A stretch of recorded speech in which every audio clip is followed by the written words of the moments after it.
ఉత్తర తెలంగాణకే తలమానికమైన వరంగల్ ఎంజీఎంలో అమానవీయమైన ఘటనలు జరుగుతున్నాయి. Post mortem కోసం వచ్చే మృతదేహాలే టార్గెట్ గా అక్కడి సిబ్బంది దందా సాగిస్తున్నారు. కేసును బట్టి మృతుల బంధువుల నుంచి వసూలు చేస్తున్నారు. మృతదేహాల జుత్తు అవయవాలు అమ్ముతూ శవాలతో వ్యాపారం చేస్తున్నారు. ఇక అనాథ శవాలైతే వారికి పండగే. శవాలను పూడ్చిన 3 నెలల తర్వాత అస్థిపంజరాలను ప్రైవేట్ ఆసుపత్రులకు అమ్ముకుంటున్నారు. వరంగల్ ఎంజీఎంలో సిబ్బంది తీరుపై ఏబిఎన్ పోస్ట్ మార్టం.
"75 గంటల పాటు ఫ్రీజర్ లో భద్రపరుస్తారు. ఆ తర్వాత పోలీసుల పంచనామా అనంతరం ఖననం చేస్తారు. ఇక ఖననం చేసే సమయంలో పోలీసులు లేకపోతే ఎంజీఎం సిబ్బంది ఆ శవాన్ని మాయం చేస్తారు.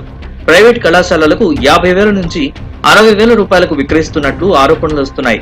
ఒకవేళ పోలీసులు దగ్గరుండి ఖననం చేయిస్తే 3 నెలల తర్వాత ఆ గుంతను తోడి ఎముక గూళ్లను ప్రైవేట్ ఆసుపత్రులకు 12,000 రూపాయలకు విక్రయిస్తున్నట్లు విశ్వసనీయ సమాచారం. ఇక మహిళల మృతదేహాల నుంచి వెంట్రుకలను సైతం ముందే కత్తిరించి విక్రయిస్తున్నట్లు తెలుస్తోంది.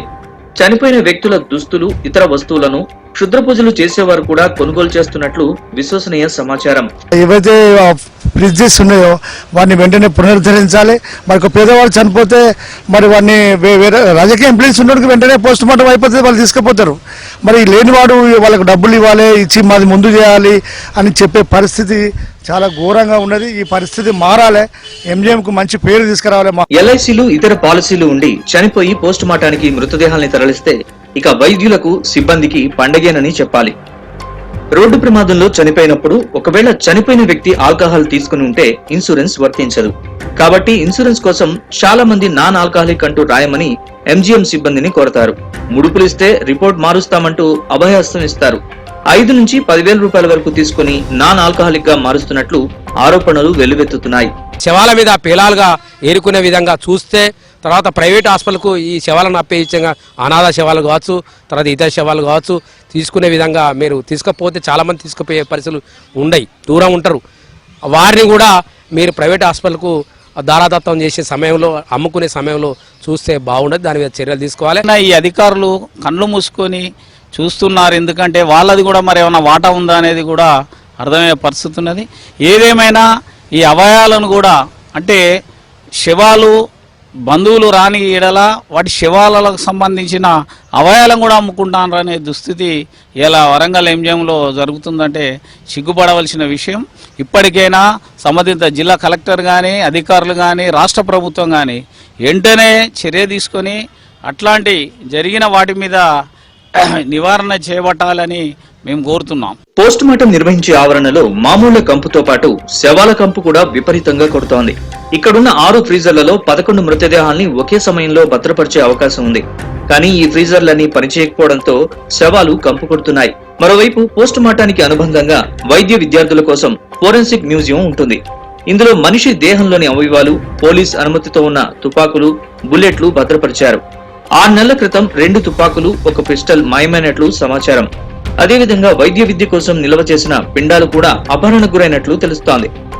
వీటన్నింటినీ కొత్త ప్రైవేట్ వైద్య కళాశాలలకు అమ్ముకున్నట్లు విశ్వసనీయ సమాచారం.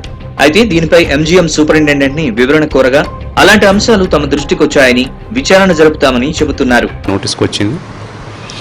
దీనిపై మా పై అధికారులు కూడా వారు మాకు దీని మీద డీటెయిల్ రిపోర్ట్ సబ్మిట్ చేయమన్నారు. ఈ మార్చరీ అనేది ఫోరెన్సిక్ మెడిసిన్ అని ఒక డిపార్ట్మెంట్ ఉంటుంది. వాళ్ళకు సంబంధించిన ఫ్యాకల్టీ మెంబర్స్ వచ్చి ఇక్కడ వాళ్ళు పోస్ట్ మార్టం చేస్తారు.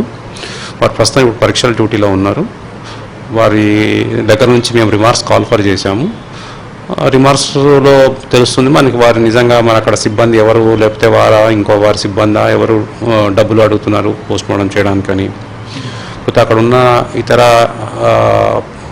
ప్రాబ్లమ్స్, ప్రాక్టికల్ ప్రాబ్లమ్స్ ఏంటిది అనేది వారి ద్వారా మనకు తెలుస్తుంది. మొత్తంగా వరంగల్ ఎంజీఎం లో శవాలపై బిజినెస్ మానవతావాదుల్ని విస్మయానికి గురిచేస్తోంది.